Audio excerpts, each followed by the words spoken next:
মাত্র কয়েক সেকেন্ডের একটি ভিডিও কাঁপিয়ে দিয়েছে পুরো ইরানকে। সম্প্রতি ভাইরাল হয়েছে দেশটির এক বিয়ের ভিডিও, যেখানে ইরানের সর্বোচ্চ নেতা আয়াতুল্লাহ আলী খামেনির ঘনিষ্ঠ সহকারী আলী শামখানির মেয়ে ও স্ত্রী হিজাববিহীন পোশাকে নাচছেন।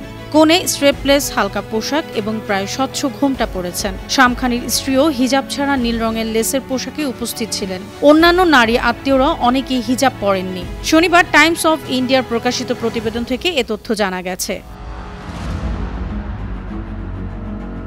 শামখানি ইরানের শীর্ষ প্রতিরক্ষা ও নিরাপত্তা কর্মকর্তা। বহু বছর ধরেই তিনি নারীদের পোশাক বিধি কঠোরভাবে প্রয়োগের পক্ষে ছিলেন। তার নির্দেশে পুলিশ হিজাববিহীন নারীদের গ্রেপ্তার ও আদালতে হাজির করে। সাধারণ নারীরা যে দেশে হিজাব না পরলে শাস্তি ভোগ করেন, সেই দেশের শাসক পরিবারের সদস্যরাই তাদেরই তৈরি নিয়ম ভাঙছেন। জনগণ এবং বিশ্লেষকরা এটিকে দ্বিচারিতার উদাহরণ হিসেবে দেখছেন। নির্বাসিত নারী অধিকার কর্মীরা দেখছেন অনেকটাই ঘোমটার নিচে খ্যামটা নাচের মতো।